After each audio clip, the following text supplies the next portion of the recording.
Today we're going to talk a little bit about presentation in rivers, and you can have the world's perfect dialed in fly, but if your presentation's not great, you're probably not going to have much success. And eliminating drag, getting that drag free drift is probably one of the best skills you can learn as far as upping your game. And I find that in most situations, in a river, especially in the position I'm in here on river left, I'm not throwing a straight line very often. When you throw a straight line, especially across currents like this, you'll notice that the second the fly hits the water, within about, let's say 3 or 4 seconds, if that, of that fly hitting the water with a straight line cast, that current is grabbing the belly of that line and dragging that fly unnaturally across the current, and you're not going to get a lot of takes when it's not behaving like a natural. So there's a few things you can do. The basic adjustment is just a plain old mend where we cast our fly, position it, and we pick the rod up and we position the line, fly line, leader back above the fly, and that way we're not getting that big bend. The fly line is above the fly and you tend to not get that belly. And that's good, and that's pretty basic. I think one of the drawbacks is when you pick it up and lay it down, you've pretty much pulled all your slack out. This is a good technique when you're close up or in smaller rivers. Now, some variations of this and some improvements on that. One is called a reach mend, and that's where you're doing your mending in the air while the cast is aerialized. So I'm going to do a normal cast, stop the rod, and then I'm just going to throw the line or place the line upstream. So in the end, it's kind of the same effect as a normal mend, but you're not pulling on your fly and you're not straightening your line as much. Wherever you stop that rod, that's where the fly is going to go. So you always have the ability to position that fly line after you've already sent the fly on its destination. It's also good if you've got an obstacle, you've got a big rock or log in your way, and you want to get a fly to a certain point, you stop, reach, and just reach the line around that. But here, the second it hits the water, it's fishing. I'm not doing any kind of adjusting. Again, this is good. A slight improvement on that is a reach mend with a little bit of a shoot, where I'm going to shoot some line, and that way it allows me to inject a little bit of slack in it as well. So now I'm doing the reach mend, cast, stop the rod, position, and then reach mend with a little shoot, stop, shoot a little bit of line, then reach.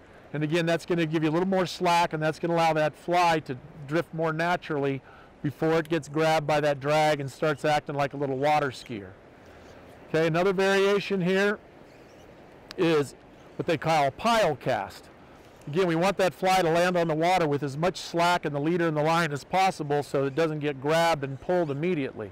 And a pile cast is kind of what we try not to do sometimes when we're throwing just a normal overhead cast, and that's not to inject any kind of slack into the equation. Here, instead of a nice tight loop stopping that rod tip, you actually open that rod tip up in the front, you open that loop, and that fly is just going to lose power, and you get that pile cast.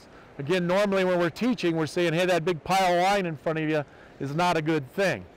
But when it comes to certain river presentations, slack can definitely be your friend. So normal cast, back cast, and then just kind of wimp out on the forward cast, bring that rod tip down, let that lose that power, and let that line just kind of fall to the water gently there. Okay.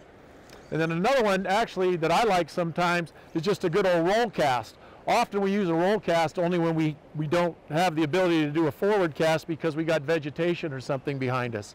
A nice thing about a roll cast in a situation like this, when you do have a lot of diverging currents and currents of different speeds, in order to beat drag, a roll cast, you could really throw it with a little less energy, and just the way it rolls out, the fly kind of stops up on top and then drops back down into a pile.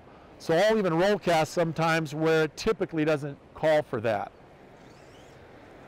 And then the pile cast, again, works great when we're going cross currents like this. There's also a shock cast, and that's where you're going to do your normal cast, but you're going to stop and you're going to purposely just kind of jerk the rod back a little bit, and that gets a little bit of a recoil on the line, which causes that line again to kind of land in a pile. So there's 4 or 5 different ways to beat this drag. Another one being which works well on downstream approaches especially, is a wiggle cast. So you've got a fish working right downstream from you. You want to feed the fly to them, but often what will happen is if you do that again a straight line cast, you're going to basically have drag the second it hits the water. With a wiggle cast, you stop the rod, you shake a little wiggles in there, then you've got nice slack line going. You can even feed out more as the fly as it's working its way down to the fish's lie. Okay? Here is called the drop and drag, and this is often used in a kind of either a three-quartering downstream or straight downstream approach. And it works when maybe you've got obstacles, you've got winds, and for whatever reason you just can't get the fly to go where you want it to. Get to cheat a little bit. What you want to do is cast a little bit past your target. In this case, I'm going to cast a little bit to the right and a little bit beyond it.